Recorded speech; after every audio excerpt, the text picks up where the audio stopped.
देखते नहीं बन रहा है। और आज जब विश्वामित्र जी की वजह से दशरथ जी का भला हो गया, चार बहू आ गई, तो अपने आप कह रहे हैं प्रभु दर्शन देत रहा मुनि मोह। क्यों? हम अपने घर में उसी को बार बार बुलाते हैं जिसकी वजह से हमारा कुछ प्रॉफिट हो, जिससे हमारा भला नहीं होगा उसको हम काहे बुलाएंगे भाई। अच्छा एक बात और, मेहमान को भी चाहिए कि जाइए तो ज्यादा दिन तक कहीं ठहरिए नहीं, जाइए ठीक समय पर चले आइए। ये नहीं कि वहीं जाकर डेरा डाल दो, बेचारा परेशान हो जाए, कौन से मेहमान आ गए। अच्छा आज के जमाने की बड़ी सुंदर रीत, किसी के यहाँ जाओ, देखिए हम यजमान की बात नहीं कर रहे हैं, हमारे यजमान तो बड़े अच्छे हैं, मतलब बहुत अद्भुत है, चौधरी परिवार बड़ा दिव्य है। अच्छा किसी के यहाँ जाइए तो लोग टेबल पर बढ़िया सजा कर लेकर के आते हैं, ड्राई फ्रूट्स, फल आदि सारी चीजें लेकर के, देवी जी खाइए खाइए, तब तक कहेंगे खाइए जब तक आप नहीं खाएंगे। और जब खाना शुरू कर देंगे ना तो घरवा में जाकर पत्नी से कह देंगे अगली बार जब आए ना तो थोड़ा कम देना, क्यों? ये तो खाता है, ये तो खाता है। अच्छा प्लेट में छोड़ दोगे तो मुस्कुरा कर आप कुछ लिए नहीं, आप कम खाते हैं क्या? ई बना रहे इसलिए कहीं पर जाइए तो ज्यादा मत खाइए, उतना खाइए जिससे सामने वाले का चेहरा ना उतरे। एक व्यक्ति के यहाँ मेहमान गया तो बेचारे बड़े कंजूस थे, तो सुबह भोजन करे, शाम के समय बेटा उनका पूछने के लिए आया कि पिताजी माताजी पूछ रही हैं कि भोजन में क्या बनाएं। वो व्यक्ति सोचने लगा अगर मैं खाऊंगा तो मेहमान भी खाएंगे। तो उसने कहा पागल हो क्या, सुबह ही तो भोजन किया था, रात को फिर करूंगा, क्या मैं कोई राक्षस हूं? तो मेहमान सोचने लगा कि अगर मैं कहूंगा खाऊंगा तो इसका मतलब मैं राक्षस हूं। उनसे पूछा आप भी खाएंगे? उसने कहा नहीं, सुबह ही तो खाया था, अब क्यों खाऊंगा? क्यों? कहे तो राक्षस बने। एक व्यक्ति के यहाँ मेहमान आया, 2-3 दिन तक ठहरा था, बेचारे सोचे इनको भगाया कैसे जाए। 2-3 दिन जैसे तैसे सेवा भई। एक दिन उसके पति ने अपनी पत्नी से कहा सुनो ये ऐसे नहीं जाएंगे, क्या किया जाए? बोले काम करते हैं, इनको भगाने का कोई खेल खेलते हैं, क्या किया जाए? बोले झूठ मूठ का हम तुम झगड़ा करते हैं। अच्छा ठीक कहते हो। पति पत्नी पूछने के लिए पति से कि भोजन में क्या बनाऊं, ये पूछने के लिए आई तो पति ने कहा कि जो मन करे वो बना लो। अब दोनों में तो बात पहले से वही थी कि झूठ मूठ का झगड़ा करना। तो पति ने कहा कि चिल्ला क्यों रही हो? पत्नी ने कहा कि मैं तुम्हारी नौकर थोड़ी हूँ कोई जो रोज रोज भोजन बनाओ, मेरे बस की बात नहीं, मैं भोजन नहीं बनाऊंगी। पति ने पत्नी का हाथ पकड़ा, कमरे में ले गए, दोनों लोग झगड़ा करने लगे। इतनी जोर से पति ने डांटा कि पत्नी रोने लगी। अब दोनों लोग जब भोजन को लेकर झगड़ा करने लगे तो बाहर बैठा मेहमान सोचने लगा जब ये दोनों लड़ ही रहे हैं तो हमको लगता है भोजन पानी मिलने वाला, क्या किया जाए? एक काम किया जाए, बोरिया बिस्तर उठाया जाए यहाँ से। अपना थैला उठाया, थैला उठा करके चला गया। जब धीरे से खिड़की खोलकर देखा कि मेहमान चला गया तो पति ने अपनी पत्नी से कहा रे बाबरी काहे रो रही हो? मैंने तुम्हें सही सही थोड़ी डांटा है, मैंने तो तुम्हें झूठ मूठ का डांटा है, काहे रो रही हो? तो पत्नी ने भी आंसू पोंछते हुए कहा मैं कौन सा सही सही का रो रही हूँ, मैं भी तो झूठ मूठ का रो रही हूँ। दोनों पति जैसे दरवाजा खोलकर बाहर निकले सो उधर से मेहमान बैग लेकर फिर से घर में आने लगा। उसने कहा आप फिर आ गए? मेहमान ने कहा अगर तुम झूठ मूठ का डांटे नहीं, तुम झूठ मूठ का रोई नहीं तो मैं कौन सा सही सही चला गया था, मैं भी तो झूठ मूठ का ही गया था। चलो भोजन बनाओ। ऐसी मेहमान नवाजी से राम बचावे है। ऐसा मेहमान आ जाए का हो। महाराज दशरथ के सम्मुख विश्वामित्र जी खड़े हैं। दशरथ जी कहते हैं महाराज मेरे ना रहने के बाद मेरे पुत्रों पर कृपा बनाए रहिएगा और आप मुझे बीच बीच में दर्शन देते रहेंगे। यह कह करके दशरथ जी पुत्र वधुओं सहित पत्नी सहित दशरथ जी विश्वामित्र जी के चरणों में प्रणाम किया। प्रणाम करके विश्वामित्र जी प्रस्थान किए हैं। अंत में बाबा बालकांड का दर्शन कराते हुए कहते सीताराम जी की कथा को जो सुनता अथवा गाता है उसके जीवन में नित्य उत्साह आनंद और मंगल बना रहता है। बालकांड को विराम देते हुए अयोध्या कांड में प्रवेश करते हैं। अयोध्या कांड व्यवहार का प्रसंग है।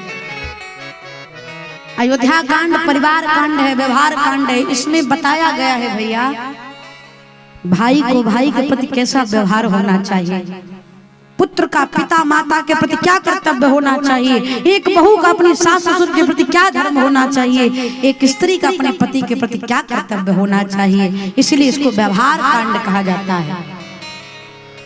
श्री गुरु चरण सरोज रज निज मन मुकुर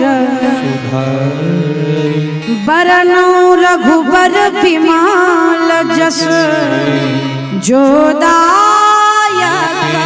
फल जा। गुरुदेव भगवान के चरणों में प्रणाम करते हुए कहते हैं इनकी चर्चा इनकी कथा सुनने के बाद 4 फल मिलते हैं, धर्म अर्थ काम मोक्ष। वंदना करते हुए कहते हैं अरे जब तेरा ब्याही घर आए, अयोध्या में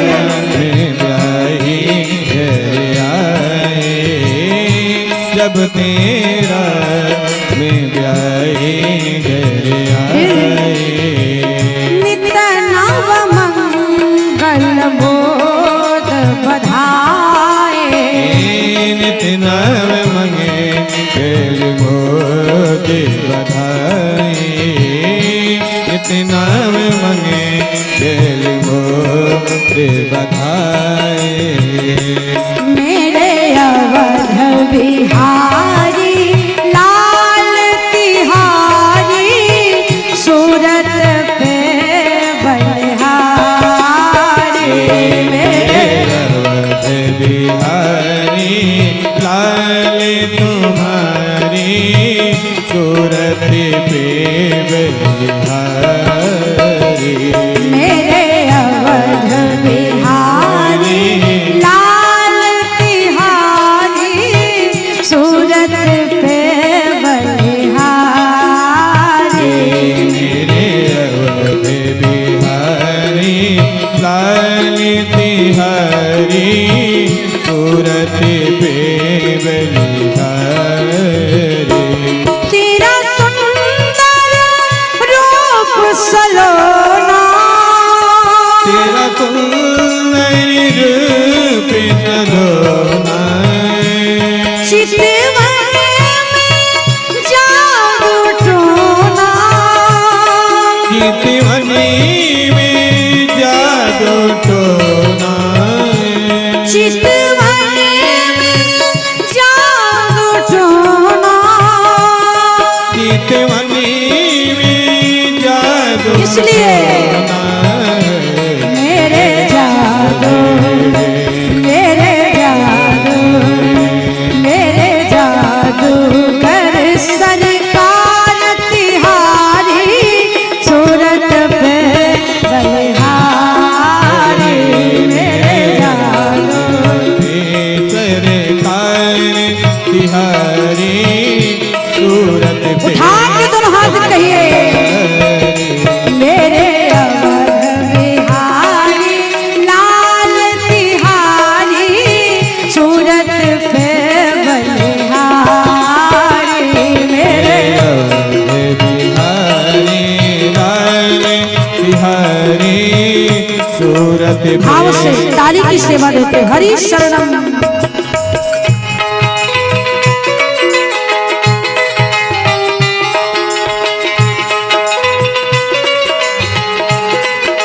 जय हो।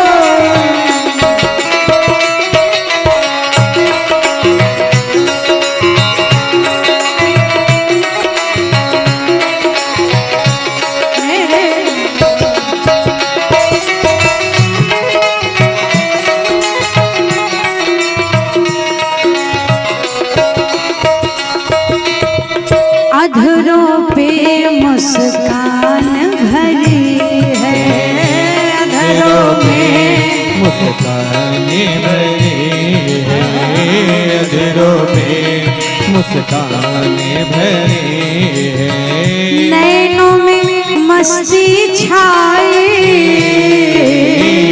अधरों पे मुस्कान भरी है, नैनों में मस्ती छाई,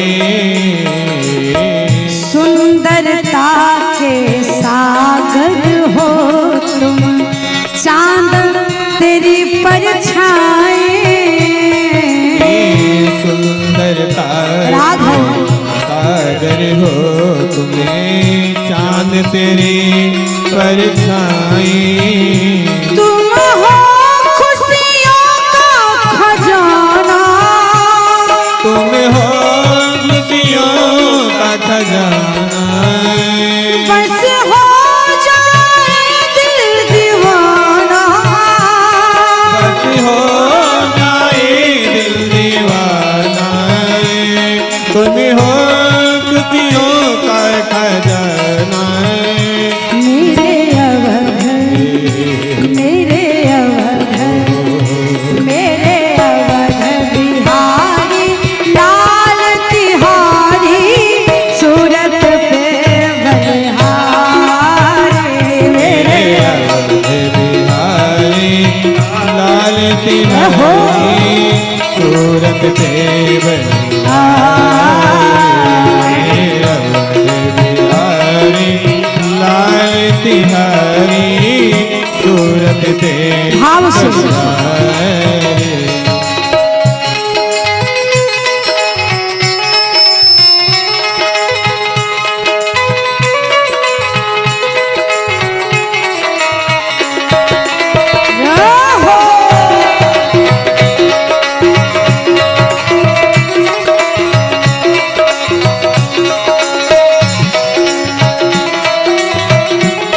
प्यारे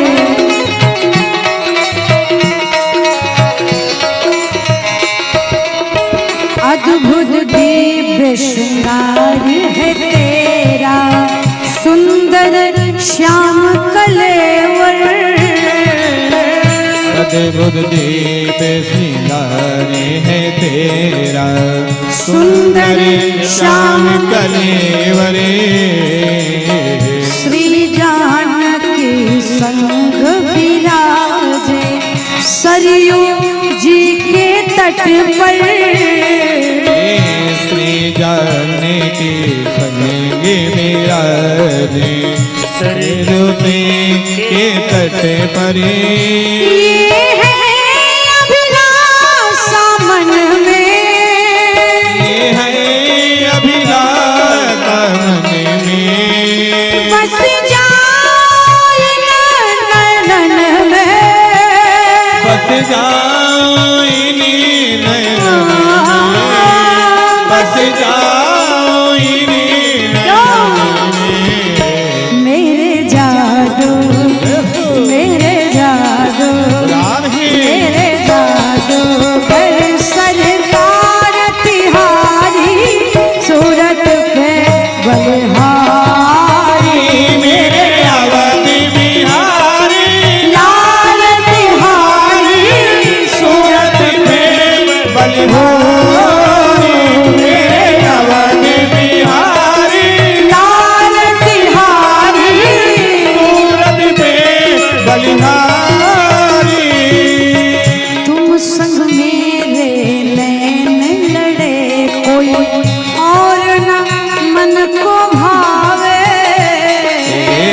तुम संग मेरे नैन लड़े, और कोई न मन को भावे, मेरे मन की बीड़ा प्यारे, गीत ही तेरे गावे, मेरे मन की वीणा प्यारे, गीत ही तेरे गाए, इसलिए फिर क्यों शर्माओ जग से, फिर क्यों शर्माओ जग से, कहो भुजा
प्रभु है कैसे।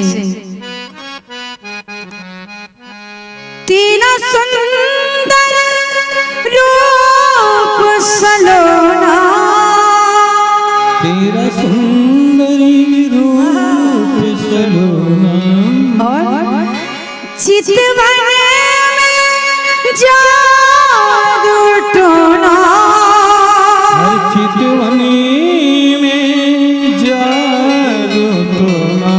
इसलिए मेरे जादूगर सरकार तिहारी सूरत पे मेरे अवध बिहारी लारी तिहारी सूरत पे बलिहार।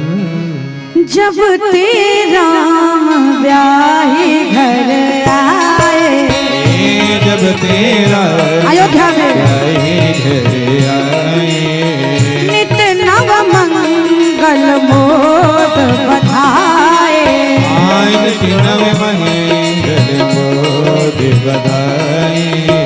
एक समय सब सहित समाजा, एक समय सब सहित समाज, राजसभा रघुराज विराजा, राजसभा रघुराज विराज, राजसभा राज विराज, राजसभा रघुराज विराज।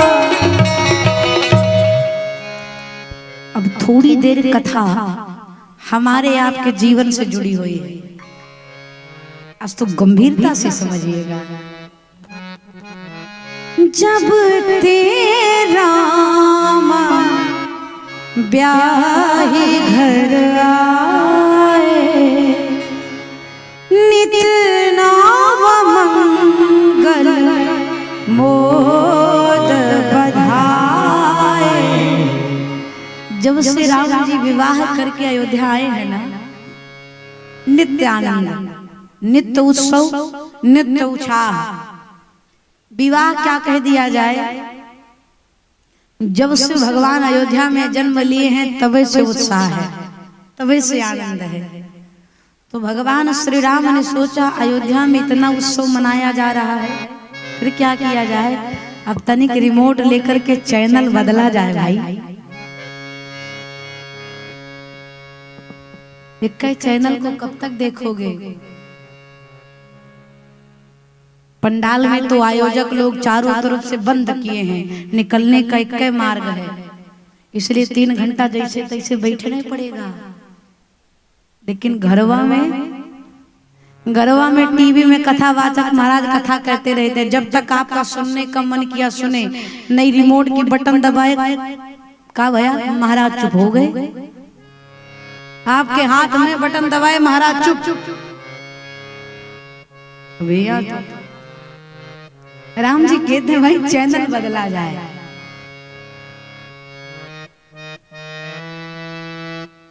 अब भैया बाबा भैया भवानी से कहते हैं, देवी एक बार एक समय सब सहित समाजा। ए लल्ला ये दोनों साउंड बढ़ाओ। राज सभा रघु राज विराजा।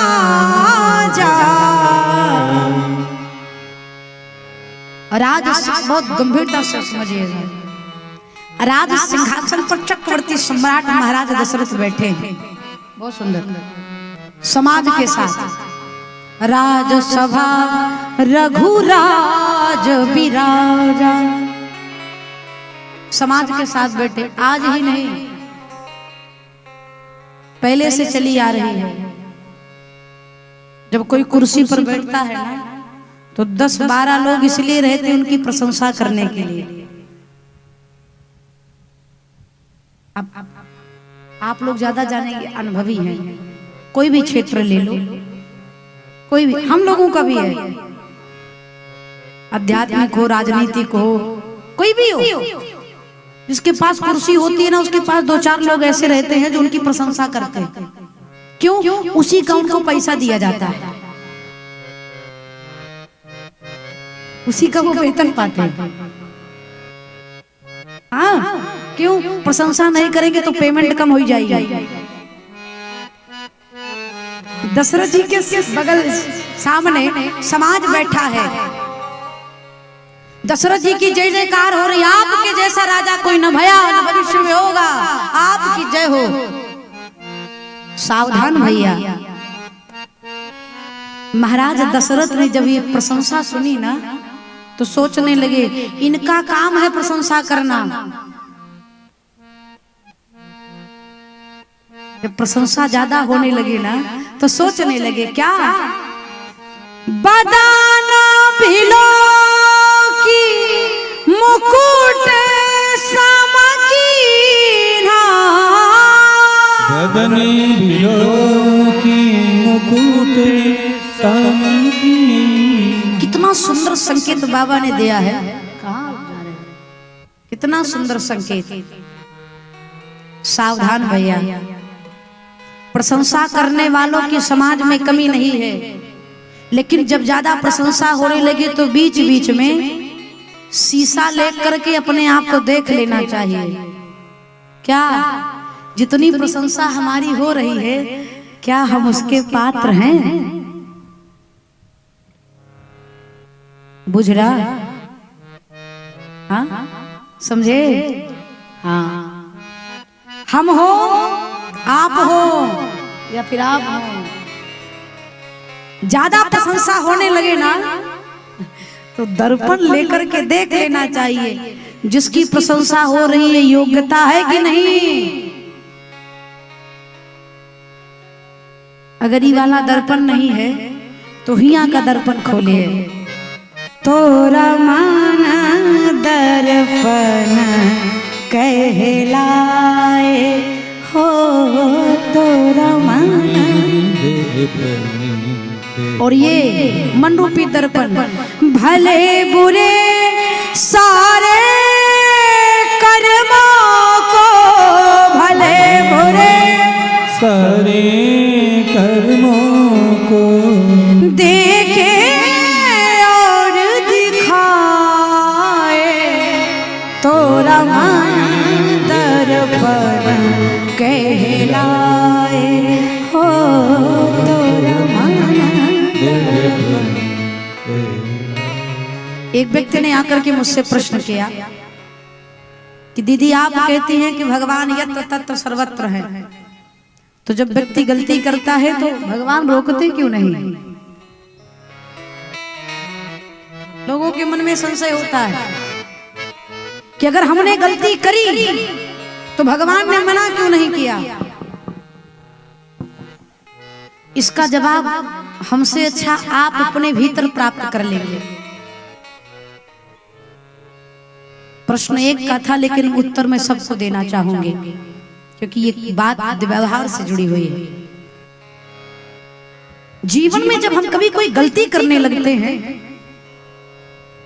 तो गलती करने से पहले मेरा मन कहता है ये गलत है, ये गलत है। जो ये कहता है ये गलत है ना, जानते हो कौन है?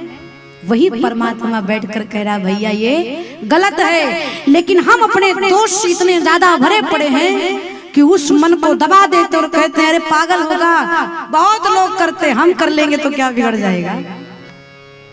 यही हमारी दशा है। जैसे रास्ते में जा रहे हैं, अगर मार्ग में फूल है तो पुष्प पर हम पैर नहीं रखते, क्यों? पाप लगेगा। इसमें भगवान का वास है, ये सोच करके हम फूल से किनारे हो जाते हैं। लेकिन जब अपराध करने लगते हैं तो अपने मन को दबा देते हैं। पूज्य महाराज श्री पंक्ति बताते हैं, बता तेरे मुख को कौन खोलता है, तू बोलता या तेरा मुख बोलता है। कौन है? इस दुनिया में सुंदर सुंदर फूल खिलाने वाला बोलो बोलो कौन है। हम अच्छा करें या बुरा करें, करने से पहले हमारा मन निर्णय करता है कि ये गलत है। उसी प्रकार से अगर प्रशंसा होने लगे तो मन रूपी दर्पण में देख लिया जाए पात्रता है कि नहीं। ये तो अध्यात्म की बात रही। दशरथ जी बैठे हैं, अचानक राज सिंहासन पर बैठने के बाद मुकुट तिरछा हो गया। महाराज सोचने लगे जो वर्षों से नहीं भया वो आज भया, तो क्यों भया? अकारण तो नहीं हो सकता, कोई कारण होगा। दर्पण मनवाया, बदन बिलो के मुकुट समकीना, शीशे में देख करके अपना मुकुट सीधा कर रहे थे। अच्छा कितनी सुंदर बात स्वामी जी उस दिन कह रहे थे ना कि दशरथ जी की प्रशंसा करने वाले सामने ही बैठे हैं।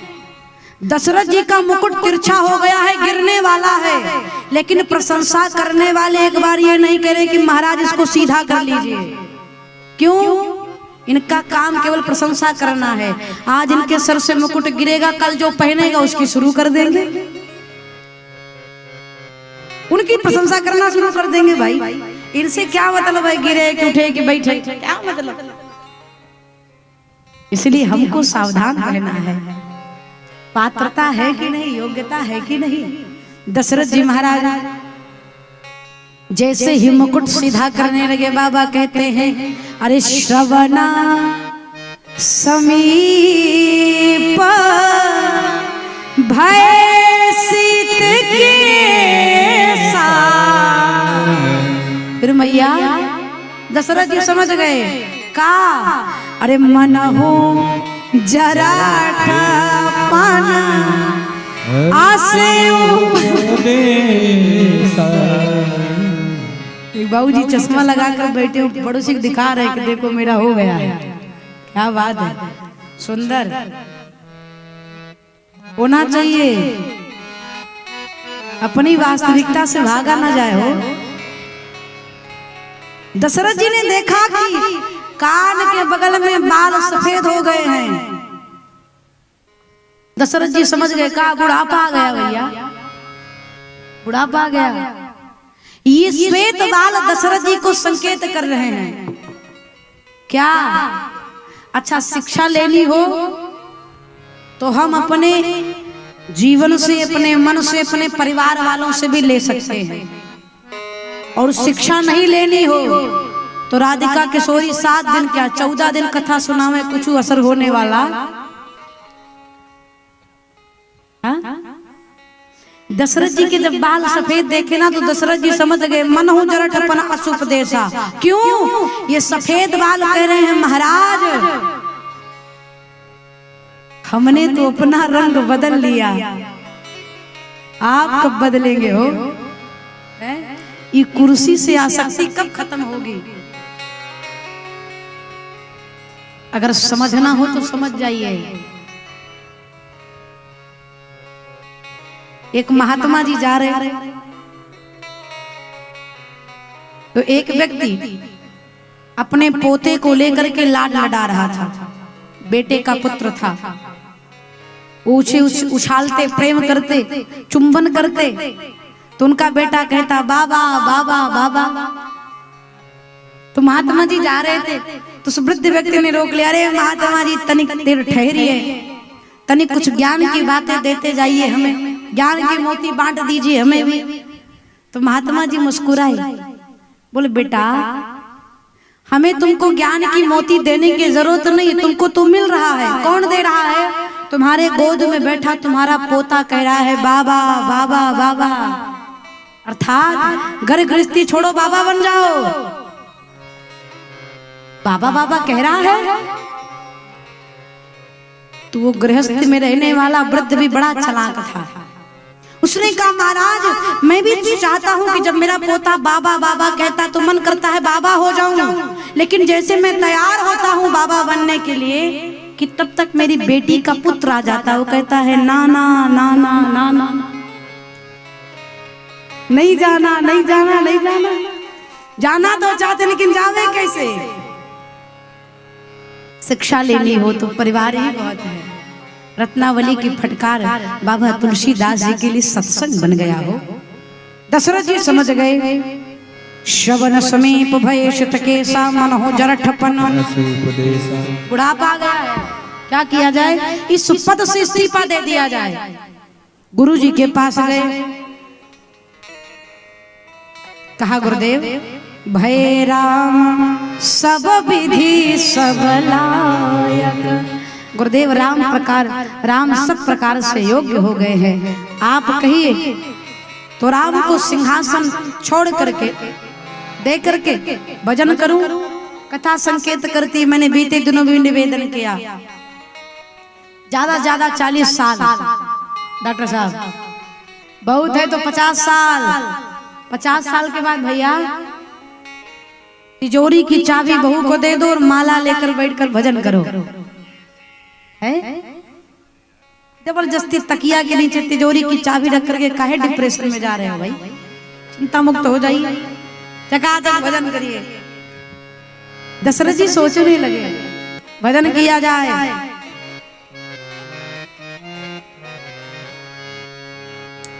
जैसे ही वशिष्ठ भगवान से कहा कि राम को युवराज बना दिया जाए, क्या राम सब प्रकार से योग्य हो गए हैं? दशरथ जी कहते हैं, दशरथ जी से वशिष्ठ जी कहते हैं योग्य? अरे महाराज, राम श्रेष्ठ पुत्र हैं, राम श्रेष्ठ भाई हैं, राम श्रेष्ठ मित्र हैं। इतना ही नहीं, राम श्रेष्ठ शत्रु भी है। शत्रु अगर राम जैसा हो तो कल्याण होने में समय नहीं लगेगा। आपने अगर युद्ध कांड को रामानंद सागर की प्रस्तुति में देखा हो तो जब रावण रथ लेकर के राम से युद्ध करने के लिए गया ना, तो राम ने एक बाण मारा और राम का एक बाण लगते ही रावण शस्त्र विहीन होकर के धराशायी होकर गिर गया।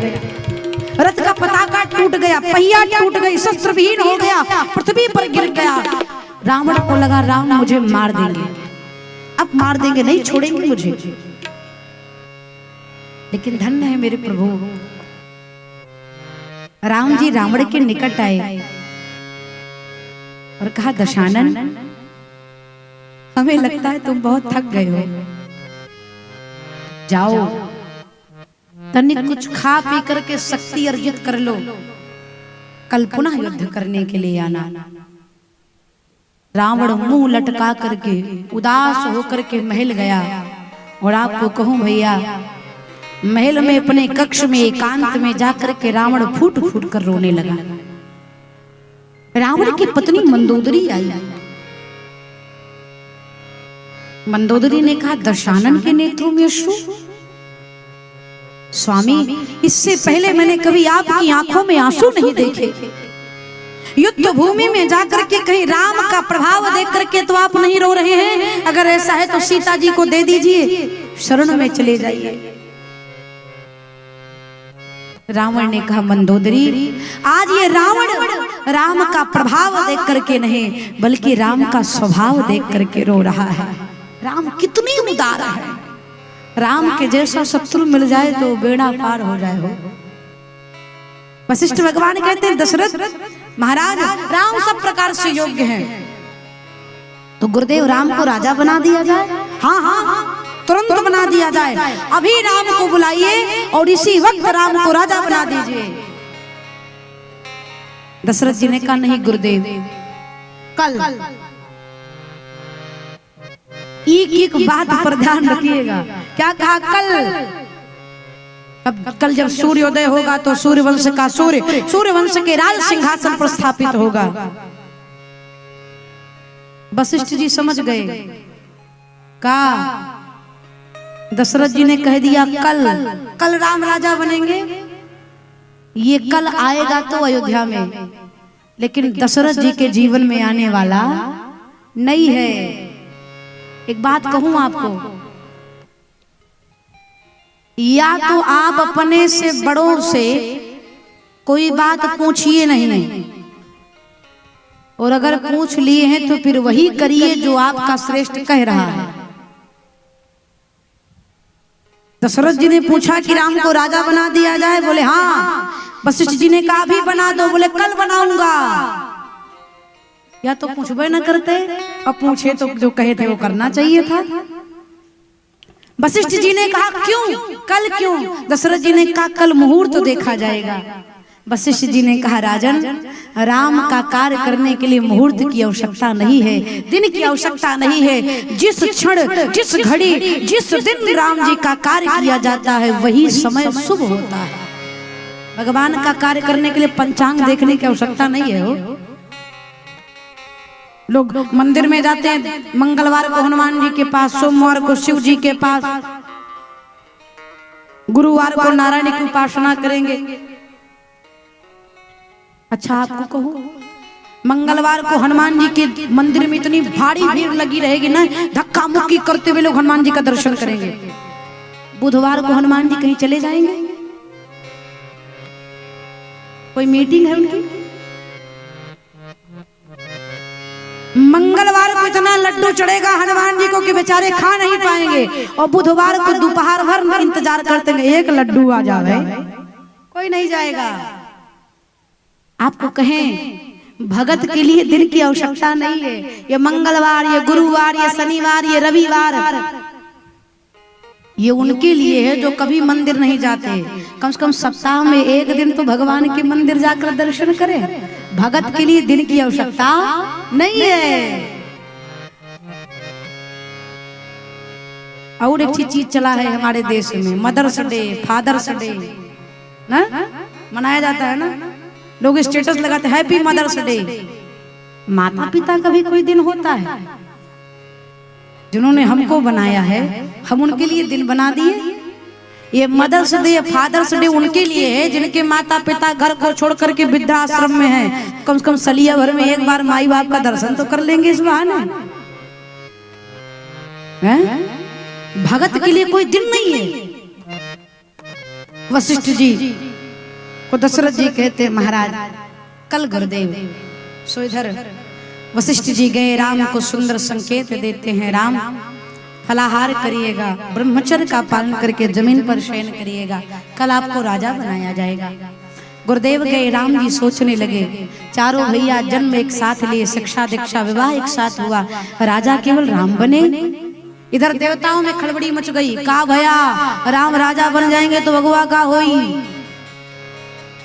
सरस्वती जी को प्रेरित किया, जाइए जाइए तनिक अयोध्या पे अपना प्रभाव डालिए।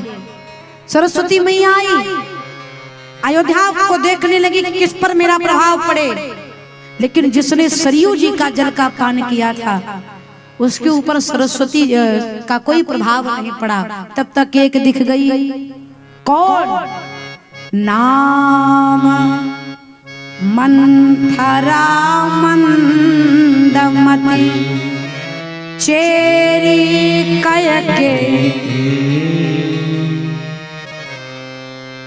अजसु पिटारे ताहि करी गई गिरा मरती। आई सरस्वती मैया आई, मंथरा के ऊपर प्रभाव डाला, इतना तगड़ा प्रभाव पड़ा कि मंथरा की मति बदल गई। जब मंथरा की मति बदली तो मंथरा कैकेयी मैया के पास पहुंची। मैया कैकेयी के पास पहुंची तो बोली कि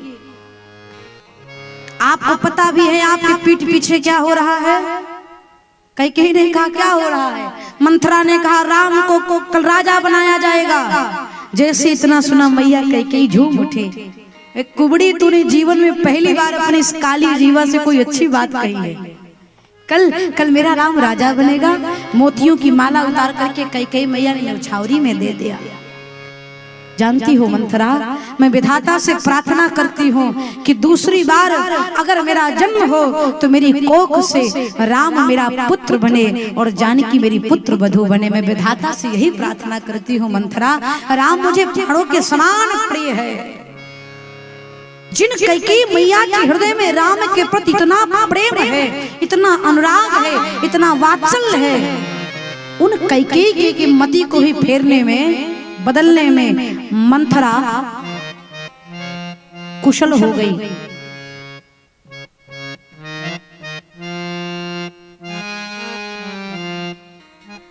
घर फोड़ने वाले आज ही नहीं है, सतयुग त्रेता द्वापर से चले आ रहे हैं। घर फोड़ने वालों की कमी नहीं है। मैया कैकेयी से कहा कि आपको पता है 15 दिन हो गए, भयउ पाख दिन सजत समाजू। 15 दिन हो गए। 15 देखिए, आपको कहूं मंथरा यहाँ पर झूठ बोल रही है। क्यों? अभी अभी भूमिका बनी है कि कल राम को राजा बनाया जाएगा, ये भूमिका भी बनी। और वो क्या कह रही है? भयउ पाख दिन सजत समाजू। 15 दिन हो गए अयोध्या में ये बात चलते हुए। इसका अर्थ ये है कि किसी के घर में आग लगाने से पहले झूठ की माचिस की तिली जलाना पड़ता है। जब तक आप असत्य का साथ नहीं देंगे, साथ नहीं लेंगे, तब तक किसी का घर नहीं फोड़ सकते। इसलिए चला जाए तो सत्य के मार्ग पर चला जाए। मंथरा ने कहा 15 दिन हो गए, 15 दिन से अयोध्या में ये बात चल रही, क्या महाराज ने आपको बताया? कैकेयी ने कहा नहीं बताया। मंथरा ने कहा आपको महाराज का कपट नहीं दिखा? जैसे चक्रवर्ती जी को कपटी कहा, मैया कैकेयी ने एक चाटा खींच करके मारा मंथरा के गाल पर। कुबड़ी कहेगी मेरे सौभाग्य पर लांछन लगाती है, जीवा काट कर फेंकवा दूंगी तेरा। लगी मंथरा रोने। कैकेयी मैया को दया आ गई और मंथरा जितना हो पाई उतना मैया कैकेयी को फिर समझाया। ऐसा समझाया कि मैया कैकेयी किसी को समझने लायक न बची। देखिए, कहने के लिए तो लोग कैकेयी मैया के बारे में बहुत प्रकार की बातें कहते हैं, लेकिन मैं सिर्फ इतना कहूंगी कि यश और सम्मान के साथ जीवन जीना बड़ा आसान है, लेकिन अपयश और कलंक को मस्तक पर लेकर के जीवन जीना बड़ा कठिन है। श्री रामचरितमानस में अगर सबसे ज्यादा किसी का श्रेष्ठ त्याग है तो भगवती अम्बा कैकेयी का। बहुत बड़ा त्याग किया है उन्होंने, जो कार्य कौशल्या मैया ने नहीं किया, जो कार्य सुमित्रा मैया ने नहीं किया, वो कार्य मैया कैकेयी ने किया। अपयश का कलंक मस्तक पर रख लिया। जिन कैकेयी की वजह से राम बन गए, जिन कैकेयी की वजह से उनका सौभाग्य चला गया हो, जिन कैकेयी मैया का त्याग भरत जैसे साधु ने कर दिया हो, उसका जीवन कितना दुर्लभ होगा, कितना दुखदाई होगा।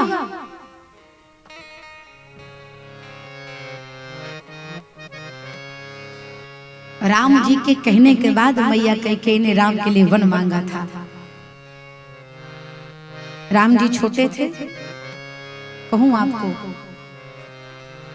भाव। राम जी प्रायः कैकेयी मैया के पास रहते थे और श्री भरत जी कौशल्या मैया के पास। माताओं से निवेदन है शांति की व्यवस्था बनाओ। कितना सुंदर चरित्र है।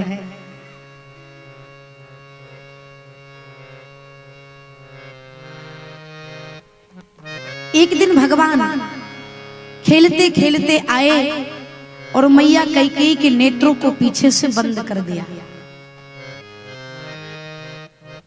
तो कैकेयी को लगा कि इतना चंचल प्रवृत्ति का तो केवल लक्ष्मण ही हो सकता है। हाथ को पकड़ा, बोला लक्ष्मण तू। जब हाथ को पकड़कर सामने लेकर के आई तो प्रभु श्री राम। मैया कैकेयी कल्पना भी नहीं कर सकती थी कि मेरा राम इस तरीके से व्यवहार करेगा, मेरी आंख को बंद करेगा। तो मैया कैकेयी ने कहा राघव आप। राम जी कहते हैं माँ आज तो आप मुझे पहचान नहीं पाई। इसका अर्थ यही है कि आज आपका राम आपसे जीत गया। माँ जीतने वाले को इनाम दिया जाता है। कैकेयी ने कहा तुझे क्या चाहिए? मेरे राम को क्या चाहिए? बोलो राम क्या चाहिए? राम जी कहते हैं माँ मैं जो आपसे मांगने जा रहा हूं ना, उस एक वचन को पूरा करने के लिए आपको बहुत कुछ खोना पड़ेगा। मां, अगर आपने अपने राम की खुशियों का ध्यान रखा, उसके वचन को पूरा किया, तो मां आपके नाम का अपयश तीनों लोक में फैलेगा। कई मैया कहती है, राम, जिसमें मेरे राम की खुशी ना हो, उस नाम का यश लेकर के भला कई क्या करेगी? बोलो बेटा, क्या चाहिए? राम ने कहा, मां, मेरे वचन को पूर्ण करते करते हो सकता है कि भरत आपसे दूर हो जाए, भरत आपका त्याग कर दे।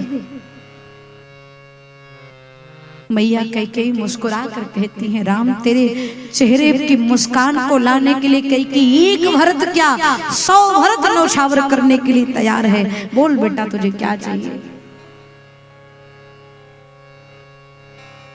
राम जी ने कहा, मां, राम को प्रसन्न करते करते हो सकता है कि आपका सौभाग्य चला जाए, आपके मांग का सिंदूर भी नष्ट हो सकता है। मां, कोई भी भारत की स्त्री ये नहीं चाहेगी कि उसकी वजह से उसका सौभाग्य जाए, उसके मांग का सिंदूर उसकी वजह से मिटे। कोई स्त्री नहीं चाहेगी। लेकिन मैया कही कुछ देर मौन रहे, फिर धैर्य को धारण करते हुए मैया कई ने कहा, यद्यपि राम मुझे यावे स्वीकार है, लेकिन बोल बेटा, तुझे क्या चाहिए? राम ने कहा, मां, मेरी सौगंध लीजिए कि जो मैं मांगूंगा आप देंगी। मैया कई प्रेम बस बोल पड़े, राम, आपकी सौगंध, बेटा जो मांगोगे दूंगी।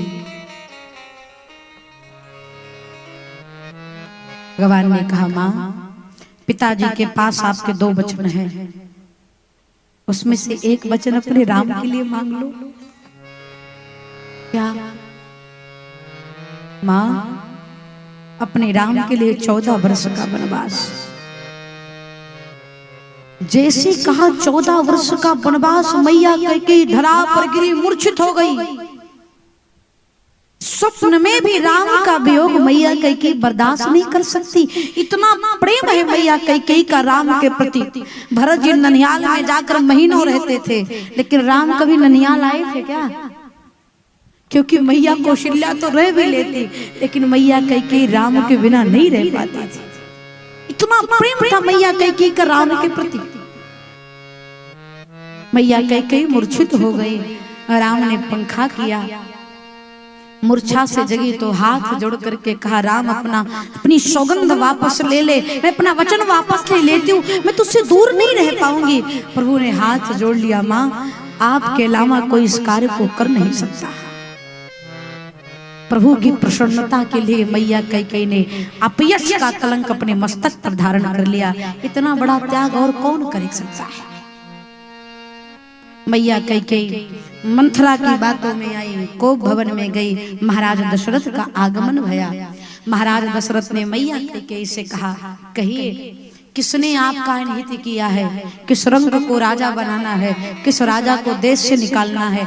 आपको कहने में विलंब होगा, हमें पूर्ण करने में विलंब नहीं होगा। सावधान, जीवन में 2 कार्य कभी नहीं करिए। प्रेम में आकर वचन मत दीजिए और क्रोध में आकर कोई निर्णय मत लीजिए। दशरथ जी मैया कई के प्रेम में इतने आतुर हो गए कि बोल गए, जो कहोगी करूंगा।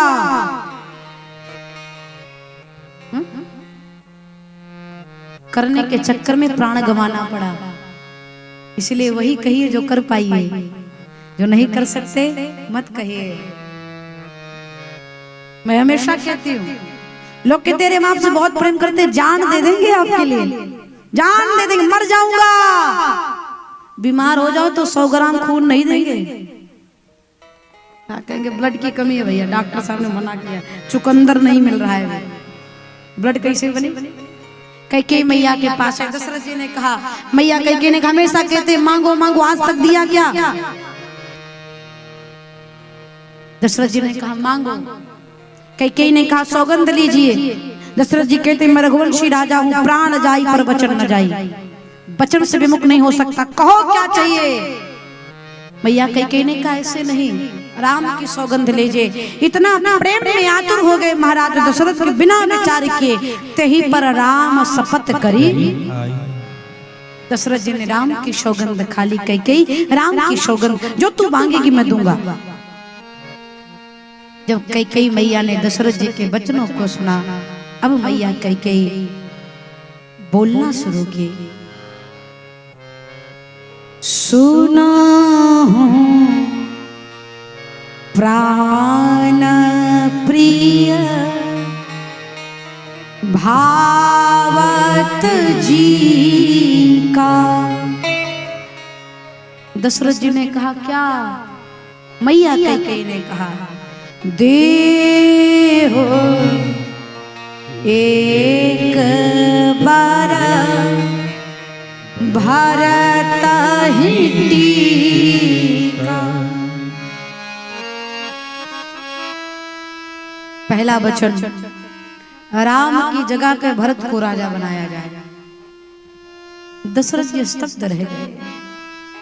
जो कैकेयी राम को अगाध प्रेम करती, वो राम के विमुख जा रही है। क्या मेरी अयोध्या में कोई अनहोनी होने वाली है क्या?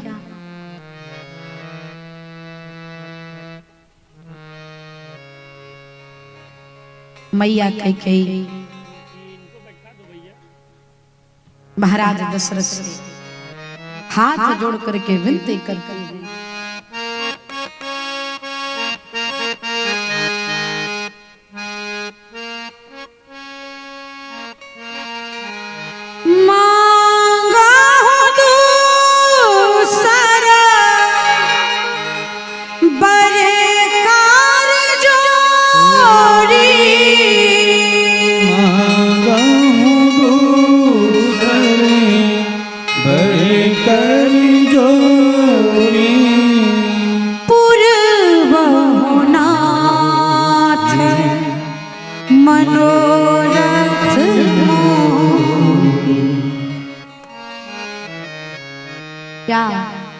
हाथ जोड़ करके विनती करके कहती है महाराज मेरे दूसरे वचन को भी पूर्ण करिएगा।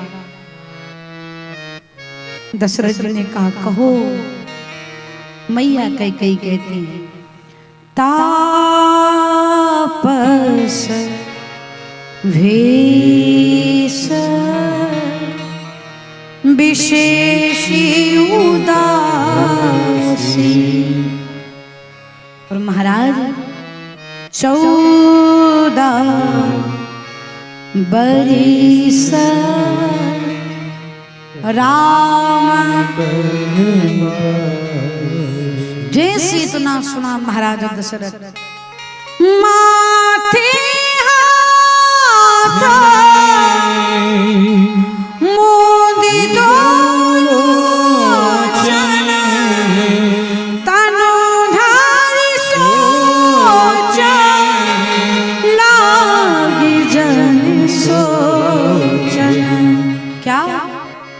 अवध उजारी की के अयोध्या में दीन्हे सिया जान विपत्ति कीने। महाराज दशरथ लगे सोचने। कैकेयी मैया को समझाते हैं कैकेयी अयोध्या के सुख को काटने के लिए आप दुख की कुल्हाड़ी मत बनिए। समय है अपना वचन वापस ले लीजिए।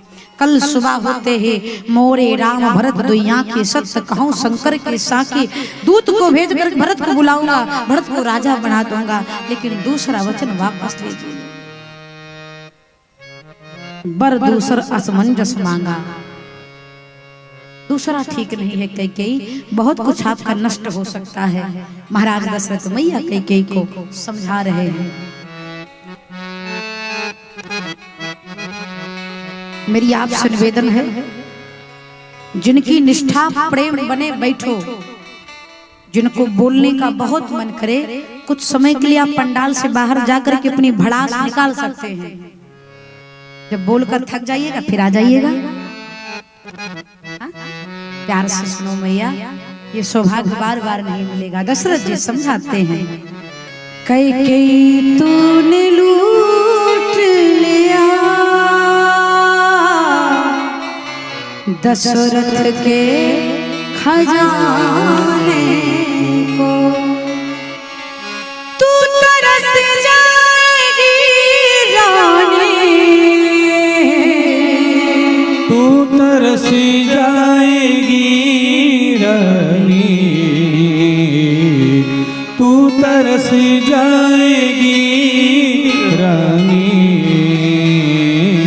तू तरस जाएगी रानी, मांग अपनी सजाने को हो। तूने लूट लिया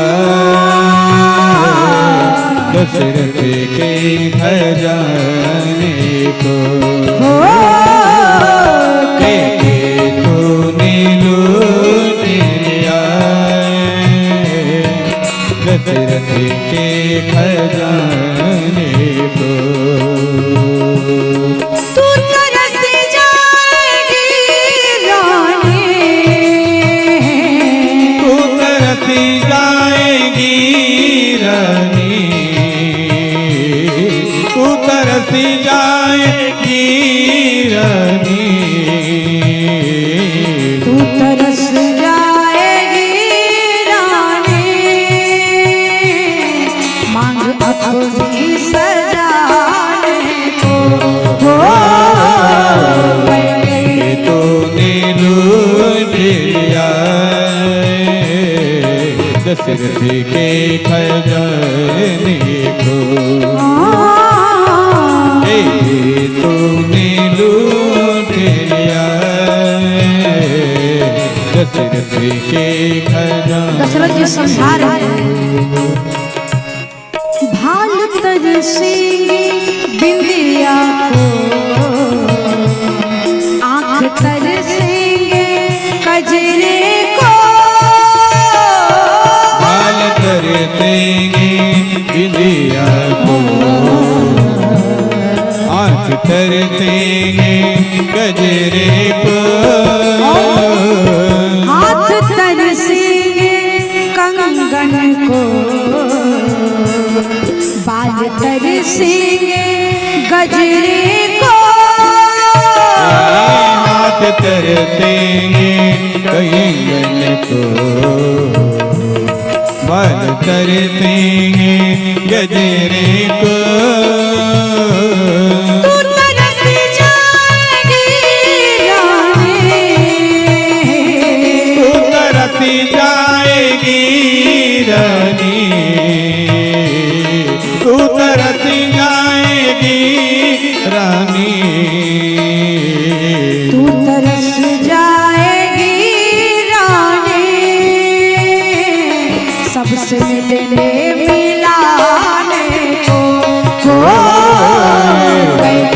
तूने लूट लिया दशरथ के खजाने को, तूने लूट लिया दशरथ के खजाने को, तूने लूट लिया दशरथ के खजाने को, कैकेयी तूने लूट लिया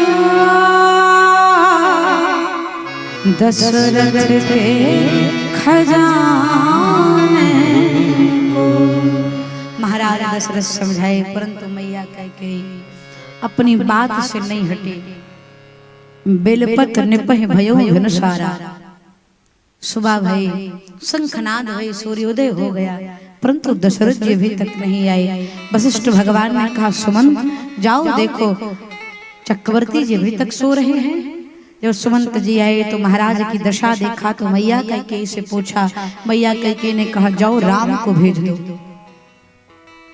प्रभु श्री राम आए हैं। महाराज दशरथ की दशा देख करके मैया कैकेयी से पूछा मां पिताजी इतने दुखी, मां दुख का कारण क्या है। मैया कैकेयी के वचन सुने। मैया कैकेयी कहती है राम आपके पिता का दुख का कारण आपसे सर्वाधिक प्रेम करना है। आपके पिताजी आपसे बहुत स्नेह करते हैं ना, इसलिए दुखी हैं। मां राम की वजह से पिता के जीवन में संकट, कहो मां आपके राम के लिए क्या आदेश है। मैया कहती है राम आप, मैंने आपके पिताजी से 2 वचन मांगा। पहला आपकी जगह पे भरत को राजा और आपके लिए 14 वर्ष का वनवास। जैसे मैया कैकेयी ने कहा कि राम आपके लिए 14 वर्ष का वनवास, राम जी के चेहरे पर हंसी आ गई। भरत